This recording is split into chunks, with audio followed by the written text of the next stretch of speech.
Good morning ninth class. आज हम कल वाला चैप्टर कंटिन्यू कर रहे हैं। आज हम पढ़ेंगे equation of motion by graphical method. Equation of motion ये नया टॉपिक है आपके लिए। मैं इक्वेशन ऑफ मोशन 3 इक्वेशंस होती हैं, ये आपके बुक में लिखा हुआ है, मैंने बोर्ड पे भी लिखा है। v minus u is equal to a t या v is equal to u plus a t भी लिख सकते हैं इसको। और सेकेंड है s is equal to u t plus half a t square and third है 2as is equal to v square minus u square. ये तीनों इक्वेशन ऑफ मोशन है। तो अब मैं सबसे पहले इस ग्राफ से आपको फर्स्ट इक्वेशन ऑफ मोशन बता रही हूँ, v is equal to u plus a t. ठीक है, तो देखिए इसको हमने ग्राफ मैंने आपको बोर्ड पे ड्रॉ कर दिया है इस तरह से। कोई भी मान लो when an object moves along a straight line, कोई भी ऑब्जेक्ट अगर स्ट्रेट लाइन में चल रहा है and with uniform acceleration, it is possible to relate its velocity, acceleration during motion and the distance covered by it in a certain time interval by a set of equations known as the equation of motion. अब देखिए where u is the initial velocity, first equation of motion में u जो है वो initial velocity, v final velocity, a acceleration and t time taken, s is the distance traveled by the object in time t and describe the velocity time relation. Equation 8.6 represent the position time relation. ये तीनों equation अलग अलग, अभी first equation के बारे में पढ़ेंगे। Equation for velocity time relation, first relation पढ़ रहे हैं हम, equation for velocity time relation. Consider the velocity time graph of an object that moves under uniform acceleration as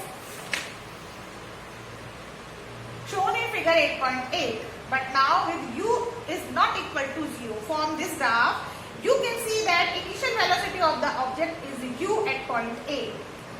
मतलब शुरू में जो वेलोसिटी थी वो 0 नहीं है, इनिशियल वेलोसिटी आप a से ले रहे हैं। a जो है ये कुछ यहाँ पे 10 किलोमीटर पर आवर या मीटर पर सेकेंड जितनी भी है, इसमें ऐसा डिनोट नहीं किया हुआ है कितनी है ये, लेकिन a से स्टार्ट हो रही है। इसलिए हमेशा वैसे ज्यादातर देखा जाता है कि जैसे मैं मान लो खड़ी हुई हूँ और फिर मैं स्टार्ट करती हूँ चलना, तो मेरी इनिशियल वेलोसिटी 0 कहलाएगी।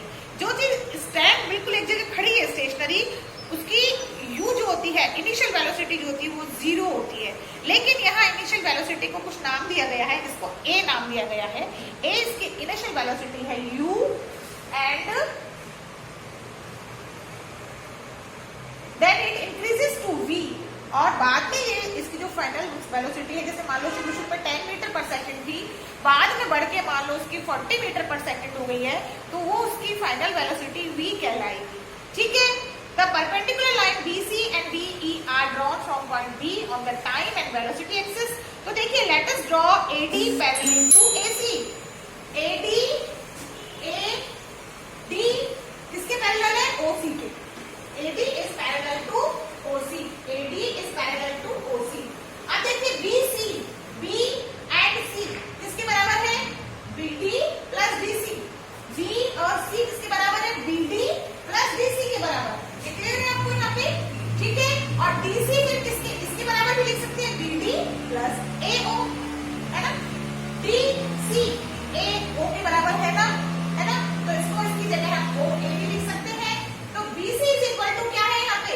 B एंड C जो है B तक पहुंच गई है, ये इसकी फाइनल वेलोसिटी है, इसको बोलेंगे V। और OA यहाँ से इसकी यहाँ से स्पीड चेंज होना शुरू हुई है, इसलिए इनिशियल वेलोसिटी जो है ये है इसकी, तो ये क्या बोलेंगे इनिशियल वेलोसिटी को? OA। तो U तो हो गया OA और V हो गया BC। ठीक है, अब V is equal to final velocity जो V है वो किसके बराबर है? BD plus U। BD plus U क्या है यहाँ पे? U OA के बराबर है। ठीक है, तो अब V is equal to BD plus U या BD is equal to BD क्या है ये? V minus U। V क्या है? Final velocity minus U। BD is equal to ये U को अगर हम इधर ले आते हैं तो माइनस हो जाता है ये, है ना? V माइनस U हो जाता है। तो from velocity time graph A, acceleration हमने पीछे वाले टॉपिक में पढ़ा था। जो एक्सेलरेशन होता है वो क्या होता है? Change in velocity upon time taken. तो चेंज इन वेलोसिटी क्या है? Change in velocity upon time taken. तो acceleration A is equal to हो जाएगा BD upon AD। BD upon AB is equal to BD upon OC। एक ही बात है ना, दोनों दोनों एक ही बात है। तो OC को हम क्या लिखेंगे, OC, ये टाइम है, टाइम कितना लगा हमको, OC मतलब T, तो OC की जगह हमने T लिखा है यहाँ पे। तो A is equal to BD upon T या BD is equal to A into T। ये देखिए A is equal to BD upon T आ गया, इन बीच वालों को हटा दो क्योंकि ये लास्ट हमारी इक्वेशन आई है। तो A is equal to BD upon T, तो A is equal to BD upon T का T को A से क्रॉस मल्टीप्लाई करेंगे तो BD is equal to A into T आएगा। BD की जगह हम क्या लिख सकते हैं, V, क्योंकि वेलोसिटी है वो, फाइनल वेलोसिटी है BD, तो V minus U is equal to AT। BD क्या है हमारी, BD चेंज इन वेलोसिटी, इसमें से इसको माइनस किया, ये हमारी चेंज इन वेलोसिटी है, फाइनल वेलोसिटी, तो ये है हमारी BD, V minus U is equal to AT। और इसको ये भी लिख सकते हैं हम, V is equal to U plus AT। ये हमारी है फर्स्ट इक्वेशन ऑफ मोशन। आया समझ में? ये आपके बुक में बिल्कुल क्लियर दिया हुआ है, आप बुक में देखना, आपको समझ में आ जाएगा सब। अब ये हमारी सेकंड इक्वेशन ऑफ मोशन देखिए क्या है।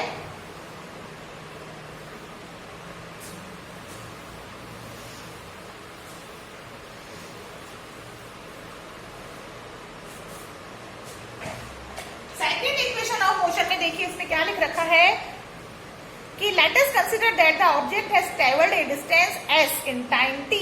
अब उस ऑब्जेक्ट ने कितना डिस्टेंस तय किया है, s हम डिस्टेंस को बोलते हैं, टाइम t में डिस्टेंस इसने मान लो तय किया है, तो the distance travelled by the object is obtained by the area enclosed with in OABC।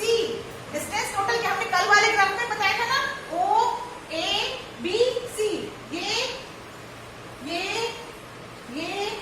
और ये डिस्टेंस है, distance travelled by OABC।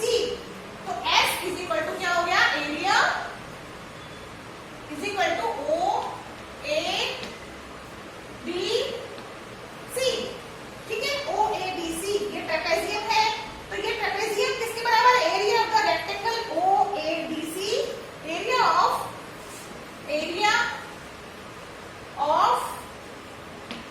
Triangle कौन सा है, रेक्टेंगल, सॉरी OADC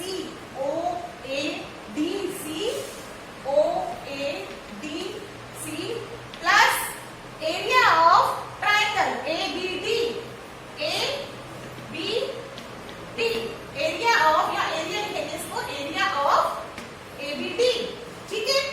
तो इस तरह से दोनों को अगर प्लस कर दिया जाए, एरिया ऑफ रेक्टेंगल क्या होता है बताइए, कल बताया था आपको, रेक्टेंगल का एरिया क्या होता है, side into side, OA into OC, AO into OC, AO into OC plus area of rectangle क्या होता है, हाफ, कल भी बताया था मैंने आपको, half AD into BD, AD into BD, ये इसका एरिया है, ठीक है। तो अब सब्स्टिट्यूटिंग OA हमारे पास U था, ये तो हम पहले वाले इसमें निकाल ही चुके हैं, प्लस OC क्या है हमारे पास, टाइम है T, प्लस हाफ, ये sorry into A, plus half AD क्या है हमारे पास, AD टाइम है T, इंटू BD क्या है हमारे पास, BD V के बराबर है, ये हम पिछली वाली इसमें निकाल ही चुके हैं, ठीक है। तो ये हो जाएगा हमारा T इंटू BD, नहीं BD हमारा है उसके बराबर AT के बराबर, एक्सेलरेशन इंटू टाइम AT, पहली वाली इक्वेशन में निकाला, देखो BD is equal to AT निकाला है हमने, तो ये हो जाएगा हमारा S is equal to UT plus half AT square. ये है हमारी second equation of motion, second equation of motion, ये हमारी सेकंड इक्वेशन है, ठीक है। अब हम करेंगे third equation of motion.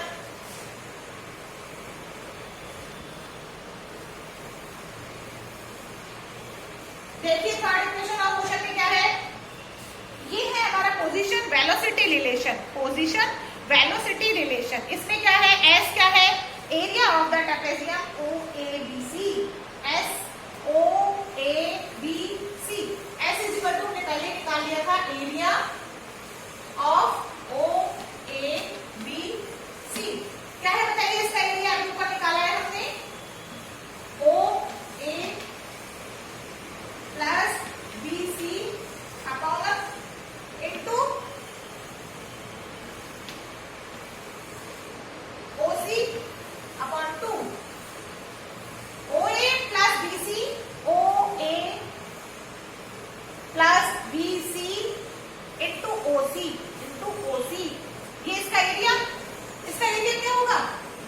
OA into BC plus OC upon 2 is equal to क्या हो गया बताइए। OA की जगह रखियो, क्या क्या वैल्यू है। OA क्या है U प्लस BC क्या थी हमारी BC, B और C ये है हमारा final velocity. U plus B into OC क्या है OC टाइम है अपॉन 2, ठीक है। तो V U plus V into T upon ये है हमारा S इज इक्वल टू, तो ये हो जाएगा इसमें T is equal to 2S U plus V upon 2S, ठीक है ना। 2S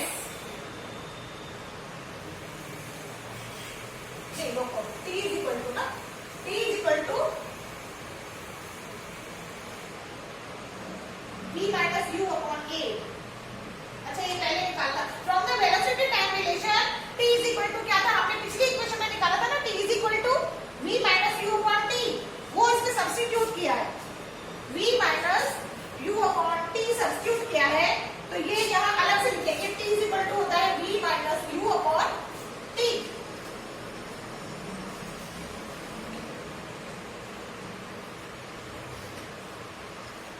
V minus U upon A है ना, इसको इसमें सब्स्टिट्यूट कर देंगे तो क्या आएगा S is equal to U plus V into T की जगह रख दिया V minus U upon A upon 2।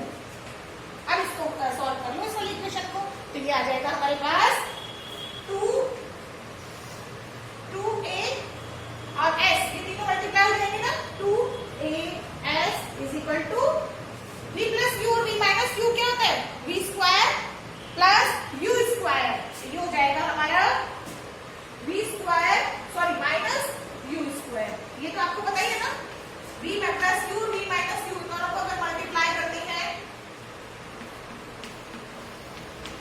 तो क्या आता है V square minus U square, ये आता है। A plus B minus A minus B का होल स्क्वायर यही होता है ना। तो ये आ गई हमारी थर्ड इक्वेशन ऑफ मोशन, ये है हमारी थर्ड इक्वेशन ऑफ मोशन। देखिए आया समझ में आपको, ये हमारी है थर्ड इक्वेशन ऑफ मोशन। इस तरह से हम तीनों इक्वेशंस निकालते हैं मोशन की, और ये बहुत इंपॉर्टेंट है तीनों के तीनों। जो समझ में नहीं आती आप मेरे से प्लीज फोन करके पूछ सकते हो, जिसको भी समझ में नहीं आया है, ठीक है। और इसमें आगे न्यूमेरिकल्स दिए हुए हैं, ये आपको अपने आप करने हैं न्यूमेरिकल्स एग्जाम्पल के। और आगे वाला जो यूनिफॉर्म सर्कुलर मोशन जो है ये मैं आपको इसमें अभी बता देती हूँ, इसमें कुछ ज्यादा नहीं है।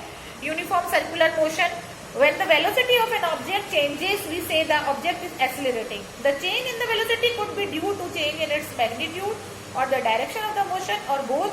Can you think of an example when an object does not change its magnitude of the velocity but only its direction of motion?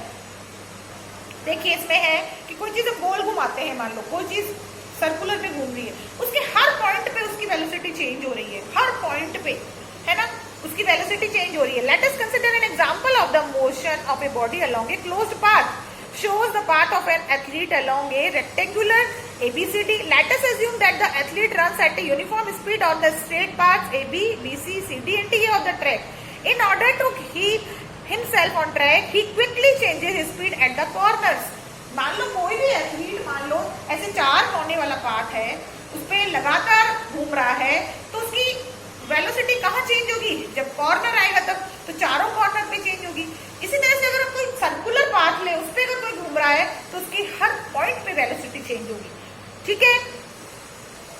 How many times will the athlete have to change his direction? While the complete one round, it is clear that to move a rectangular track, he has to change in that as direction of motion 4 times. 4 बार वो अपनी चारों corner पे अपनी velocity change करता है। Now suppose instead of a rectangular track, the athlete is running along a hexagonal shape, तो उसमें कितनी 6 बार चेंज करता है, octagonal तो उसमें 8 बार चेंज करता है। तो अब इसमें कह रहा है ये, if you do this, you will notice that the shape of the track approaches the shape of a circle and the length of each side will decrease to a point. If the athlete moves a velocity of constant magnitude along the circular path, the only changes in his velocity is due to the change in the direction of motion. The motion of the athlete moving along a circular path is therefore an example of an accelerated motion. इसको क्या बोलेंगे?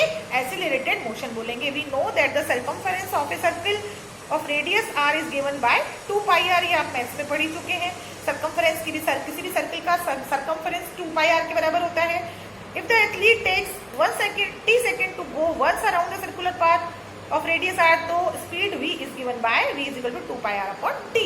अगर एक circle लेने में उसने पूरा t time लगाया है तो उसकी जो वेलोसिटी होगी 2 pi r upon t होगी. When an object moves in a circular path with uniform speed, its motion is called uniform circular motion. ठीक है? If you carefully note an object being released, the stone moves along a straight line tangential to the circular path. This is because once the stone is released, it continues to move along the direction it has been moving at that instant. This shows that the direction of motion changes at every point when the stone was moving along the circular path. ऐसे कोई stone को घुमाते हैं तो वो stone जहाँ जहाँ घूम रहा है वो हर जगह अपना डायरेक्शन चेंज कर रहा है. When an athlete throws his hammer or a disc in a sports meet, she holds the hammer or disc in her hand and gives it a circular motion by rotating her own body. Once released in the desired direction, the hammer or discs move in the direction in which it was moving at the time it was released, just like the piece of stone. In the activity described above, there are many more familiar examples of objects moving under uniform circular motion, such as the motion of the moon and the earth, a satellite in a circular orbit around the earth, a cyclist on the circular track at constant speed, and so on. Circular path के बहुत सारे examples हैं. ठीक है, इसको हम centripetal force भी बोलते हैं. जब बीच में से कोई चीज ऐसे इस तरह से घुमाई जाती है तो वो लगातार कैसे घूमती रहती है, क्योंकि उसको सेंट्रीपिटल फोर्स लगता है. जैसे मून घूमता है अर्थ के चारों तरफ, अर्थ घूमती है सन के चारों तरफ, उसको बोलते हैं सेंट्रीपिटल फोर्स. ठीक है, तो ये आज अपना चैप्टर खत्म हो गया. अब मैं आपको इसकी एक्सरसाइज, जो भी टेक्स्ट एक्सरसाइज है उसके क्वेश्चन आंसर्स भी और पीछे वाली एक्सरसाइज के क्वेश्चन आंसर्स भी सारे दूंगी मैं आपको. ठीक है, और बच्चों जो भी चीज आपको समझ, आप बुक में पढ़ना, जो भी मैंने बोर्ड पे समझाया है सारा बुक पे दिया हुआ है. जो भी चीज आपको समझ में नहीं आती है तो प्लीज मेरे को पर्सनल व्हाट्सएप पे कॉल करके आप सारा समझ सकते हैं. ठीक है, ओके, बाय बाय.